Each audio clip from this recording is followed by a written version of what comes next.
مساء الخير وأهلا وسهلا بيكم على قناتكم تور وذ ذا كيور. في الحقيقة فيديو النهاردة مختلف لأنه حبيت أنه أشارك معاكم مداخلتي خلال الاجتماع السنوي البريطاني لأمراض العيون الجينية. كنت سعيد جدا أنه أكون موجود في هذا المؤتمر اللي بيضم مجموعة كبيرة من الأطباء في بريطانيا وأوروبا ومن أمريكا الشمالية أيضا ومن أنحاء أخرى من العالم. وأنا حبيت أنه أضع لكم كلمتي بشكل كامل. هي طبعا باللغة الإنجليزية كلها، لكن يعني في البداية هقول باختصار أهم النقاط اللي اتكلمت عنها في البريزنتيشن أو العرض التقديمي بتاعي، علشان اللي يعني قد يصعب عليه فهم كل معلومة باللغة الإنجليزية، فأنا هختصر ما قلته باللغة العربية، وبعد دقائق قليلة هيكون معاكم الفيديو كامل باللغة الإنجليزية. طبعا في بداية كلمتي أنا شكرت اللجنة المنظمة ودكتور ميرفن توماس رئيس الاجتماع السنوي هنا في بريطانيا في مدينة ليستر. شكرته على الدعوة، وأيضا شكرت الدكتورة ماريا البروفيسورة في جامعة UCL في بريطانيا ودكتورة في مستشفى مورفيلد على أيضا دعوتها لي للتحدث في هذا المؤتمر الهام. ثم بعد ذلك أيضا يعني قمت بتقديم نفسي بشكل مختصر، وبدأت أتكلم عن النقاط الأربعة اللي غطيتهم في المؤتمر. باختصار، النقطة الأولى كانت بعنوان الحياة مع أمراض الشبكية الوراثية وصعوبة التشخيص، والنقطة الثانية كانت عن الوقوع في فخ العلاجات الوهمية، لأن احنا عارفين للأسف هناك العديد من العيادات حول العالم اللي يعني بتحاول إنها تخلي المرضى يجوا عندها علشان يدفعوا آلاف الدولارات، ولكن هذه العلاجات للأسف غير معترف بها، وربما أيضا تكون خطيرة في كثير من الحالات. النقطة الثالثة كانت عن الفيلم الوثائقي اللي قمت به مع هيئة الإذاعة البريطانية BBC، اللي كشفت فيه عن مجموعة من العيادات حول العالم اللي بتقدم علاجات وهمية للمرضى، وهي أيضا في صندوق الوصف هضع عليكم رابط هذا الفيلم بالكامل، رابطين، رابط باللغة الإنجليزية ورابط باللغة العربية. أما النقطة الرابعة تحدثت فيها عن قناتكم هنا اللي بنتابعها واللي بتكلم فيها تور وذ ذا كيور، وأهمية توجيه المرضى نحو أمل حقيقي من خلال إبلاغهم بكل ما يجرى من أبحاث وتجارب سريرية حاليا، علشان يعرفوا ويتأكدوا أنه بإذن الله خلال سنوات قليلة مقبلة أو الفترة القليلة المقبلة هيكون في أكتر من علاج. هحاول أتكلم باختصار عن النقاط الأربعة. النقطة الأولى اتكلمت فيها عن صعوبة التشخيص أحيانا يعني خلال إصابة المريض بأمراض الشبكية الوراثية، أحيانا التشخيص بيكون صعب جدا، وأنا عارف مين اللي بيسمعني ممكن يكون مر بهذا الأمر أيضا، لأنه أحيانا ممكن مريض يعني الشبكية بتاعته ما يكونش واضح عليها قوي، هل هو مصاب بالتهاب الشبكية الصباغي، طب هل هو مصاب بمرض ستارجارد، ولا هل هو مصاب بمرض ليبر. طبعا احنا عارفين انه في مرضين، ليبر شبكية وليبر عصب بصري. واتكلمت عن أهمية التحليل الجيني في هذا الأمر، لأنه دي تجربة شخصية معايا أنا. كنت دايما مش متأكد من التشخيص لغاية لما عملت التحليل الجيني في بريطانيا عن طريق الدكتورة ماريا، وعرفت انه الواحد مصاب باثنين من الجينات وليس جينا واحدا. جين بيسبب ضمور في اطراف الشبكيه، وجين بيسبب ضمور في مركز الابصار، ويعني الامر كان معقد للغايه واخذ سنوات حتى تم التاكد من التشخيص الدقيق من خلال التحليل الجيني. والنقطة الثانية اتكلمت فيها عن صعوبة العيش مع هذا المرض، وإنه المريض لما بيعرف إنه بصره يعني سوف يضعف مع مرور الوقت، بيصاب بحالة من الإحباط الشديد ومن الخوف من بكرة، وده بيخليه عرضة أكتر للوقوع في فخ العلاجات الوهمية.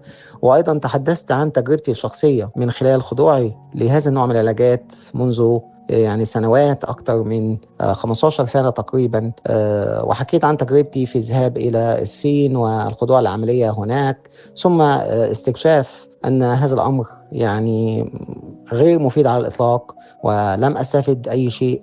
ثم تحدثت بعد ذلك عن رغبتي الحقيقية في حماية كل المرضى عن طريق إدراك أنه هذا النوع من العلاجات غير حقيقي، عن طريق توعية ونشر التوعية بأنه لا يوجد علاج حقيقي حتى الآن، فعلينا أنه إحنا نحمي المرضى من هذه العلاجات الوهمية. وعلشان كده انتقلت في الحديث إلى النقطة الثالثة، وتكلمت عن الفيلم الوثائقي اللي قمت به مع الBBC، وعن تفاصيل هذا الفيلم، وعن العيادات التي قمت بتغطيتها. طبعا أنا لتوفير الوقت مش هتحدث بتفصيل عن هذا الأمر، لكن زي ما قلت في صندوق الوصف هتقدروا تجدوا روابط الفيلم باللغتين زي ما أوضحت. ثم في النقطة الرابعة قلت ليهم في المؤتمر: ولكن تحذير المرضى من العلاجات الوهمية ليس كافيا، لأنه المريض بيصاب بالإحباط لما بيذهب إلى الطبيب والطبيب يقول له لا يوجد علاج فقط. لا ينبغي لأي طبيب في العالم أن يتعامل مع المريض بهذا الشكل. الطبيب عليه أنه يرشد المريض بكل ويعرفه بكل التجارب السريرية الجادة اللي موجودة حاليا، علشان يعطي للمريض أمل حقيقي وفعلي. لأنه المرضى لما يخرجوا من عيادة الدكتور وهم ما يعرفوش أي حاجة، وللأسف ده بيحصل في كثير من الوقت، المريض بنفسه بيقدر يبحث على الإنترنت عن أي أمل، لأنه الطبيب بتاعه ما ادالوش أي أمل. وبالتالي المرضى للأسف بيقعوا في كثير من الحالات عرضة لهذه الآمال الزائفة. عشان كده الدكاترة لازم يعرفوا المرضى بالظبط إيه اللي بيحصل، حتى لو الدكتور نفسه ما عندوش وقت كافي علشان يبحث في التجارب السرية ويرشد المرضى بكل معلومة مفيدة. على الأقل الدكتور عليه إنه يوجه المريض نحو المواقع الإلكترونية، نحو القنوات اللي ممكن المريض بقى نفسه يتابع التجارب السرية كلها، وعلشان يعرف إنه مرضه بإذن الله هيكون ليه حلول خلال الفترة القليلة المقبلة. وعشان كده قلت لهم أنا عملت منذ سنوات قناتي تور وذ ذا كيور، علشان أقول لإخواتي كلهم والأهاليهم إنه الحمد لله اللي جاي بإذن الله هيكون جميل، وإن شاء الله في أمل حقيقي.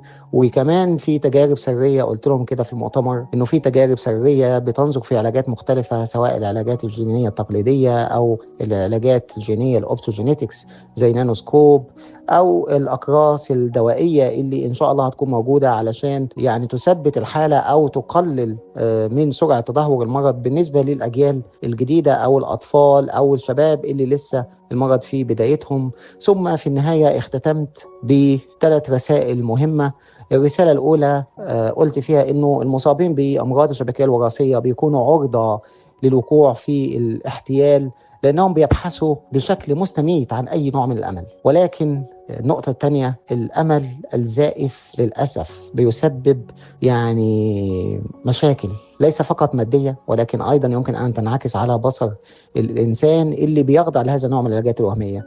علشان كده قلتهم في النقطة الثالثة اختصارا: أهم حاجة إن احنا نوجه المرضى نحو التجارب السريرية الجادة المنظمة المرخصة، وإن احنا نعرفهم إنه في أمل حقيقي جاي في المستقبل القريب. دي كانت باختصار كلمتي في الاجتماع السنوي للبريطاني في مدينة ليستر الخاص بأمراض العيون الجينية. وكنت حريص جدا إنه أخليكم تطلعوا بشكل كامل عن كلمتي مرة تانية. بعد كلمتي هتجدوا الفيديو أو المداخلة بالكامل في المؤتمر باللغة الإنجليزية. تحياتي لكم جميعا، وإن شاء الله دائما متفائلين.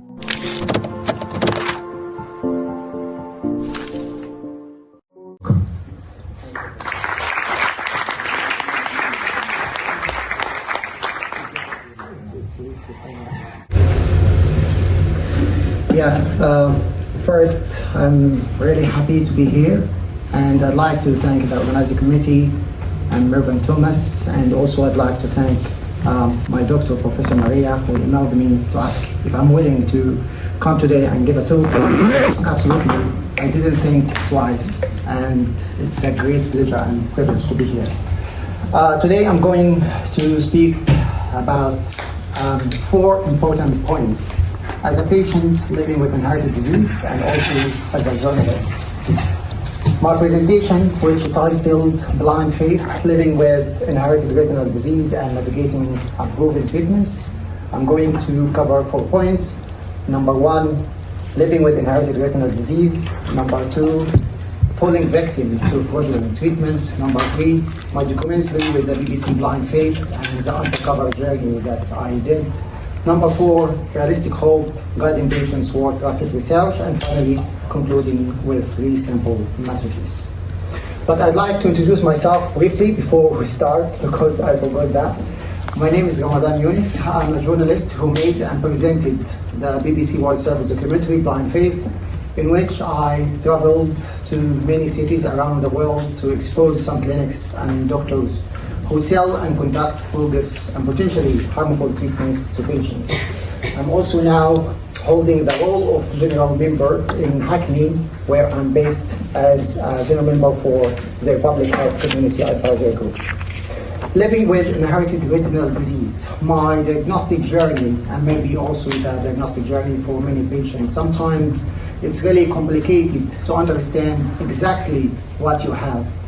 When I was a child and when my mother realized that I was not able to see well in the dark, she immediately took me to a local ophthalmologist who told the hair behind my back that your son is going to be blind in his 30s or 40s. When I returned back home, I found my mother crying, and I didn't understand why she did, because, as I said, she didn't like to tell me that I'm affected with inherited retinal disease that leads to gradual vision loss. My problem at that time was night blindness. I was avoiding getting out after the sunset, but my daytime activities were almost stable. But things have become different at the age of 22. That's when I realized a decline in my vision. I started to panic. But I decided to speak to the ophthalmologist myself and to understand what I have. This was the first time ever I've heard about retinitis pigmentosa, the disease that will take my sight gradually. I really was in a very bad situation.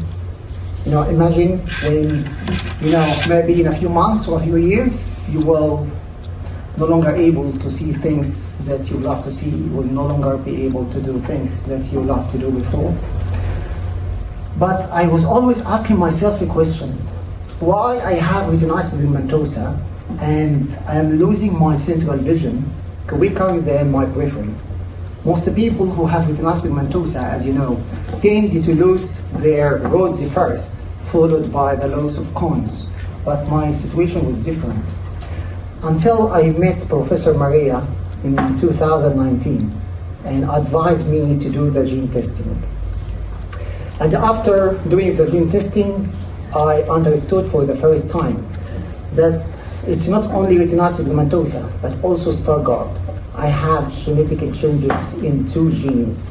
SA gene, which affects the periphery and the night vision, and ABCA4, which affects the central vision.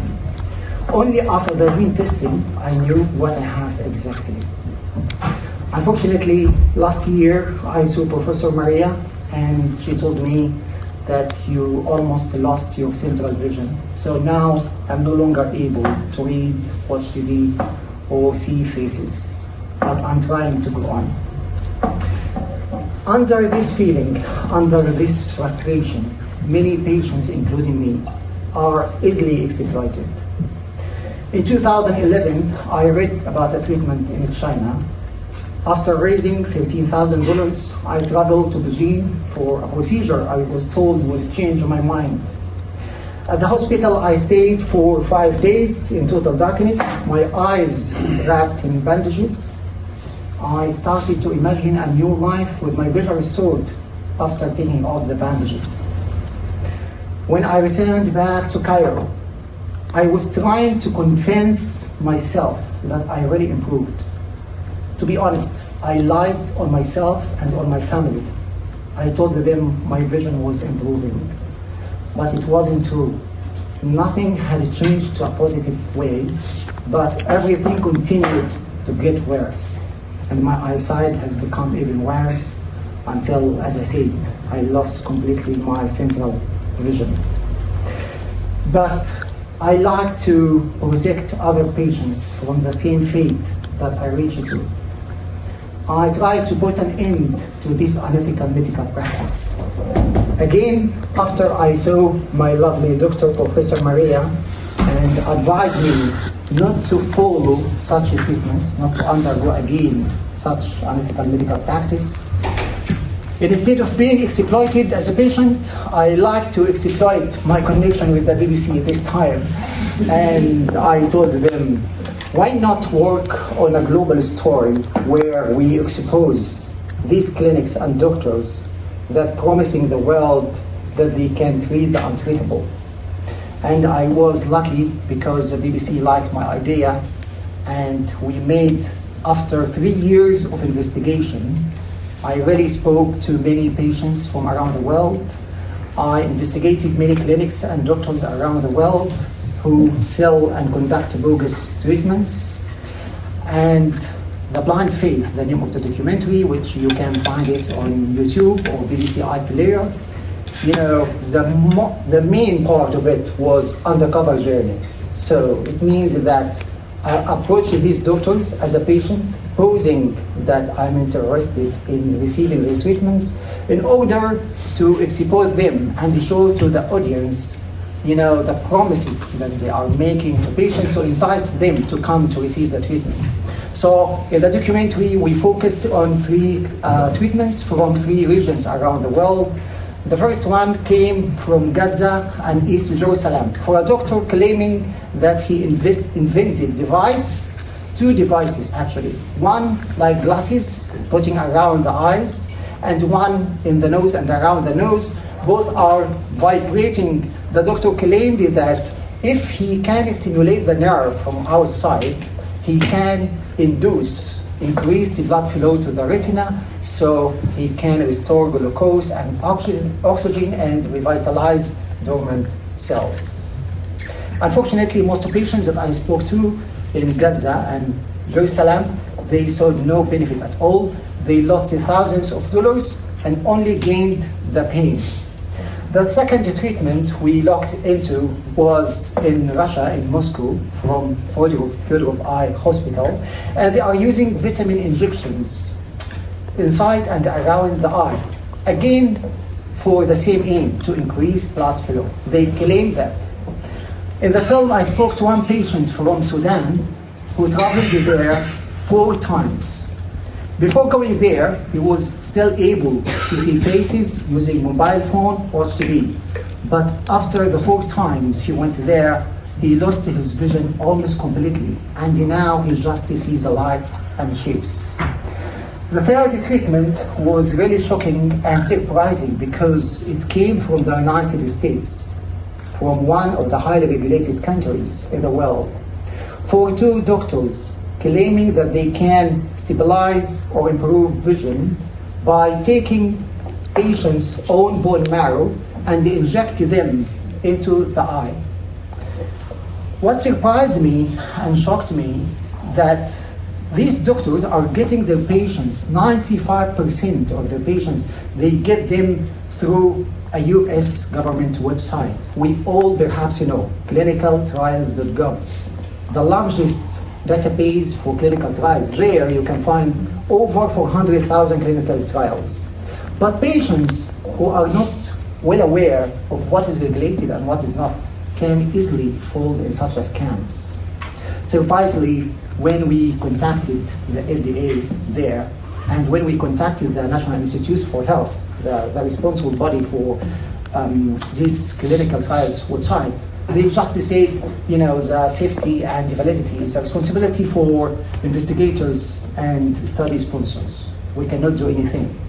They just leave them to advertise what they need to advertise, and the patient easily fall as a victim towards this treatment, especially when it's mentioned on a government website.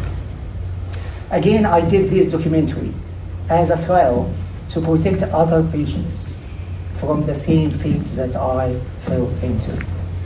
But I found out after my documentary with the BBC that warning patients against unregulated treatments is not enough. Patients really need to be guided toward trusted research, to be given realistic hope instead of false hope. That's why I launched my YouTube channel, Tour with the Cure, where I inform patients of the ongoing clinical trials. I'm trying to explain to them in plain language what is going on, especially that nowadays we really have a number of valid clinical trials looking into gene therapies, traditional gene therapies, looking into optogenetics and how bipolar cells and retinal ganglion cells can be reprogrammed to be light sensitive instead of the severe degeneration we have on our photoreceptors. Also, there are some clinical trials that are trying to develop pills to slow down the progression by activating the most powerful antioxidant in the body, glutathione, or trying for Stargardt patients to reduce amount of vitamin A reach to the retina or prevent the accumulation of vitamin A based toxic products, bisretinoids or lipofuscin. At the end, I'd like to conclude with 3 simple messages. Patients who live with inherited retinal disease are vulnerable because we often searching desperately for any glimmer of hope. But false hope can cause serious harm, and trusted medical research offers the best path forward. Hope should be protected, not exploited. Thank you.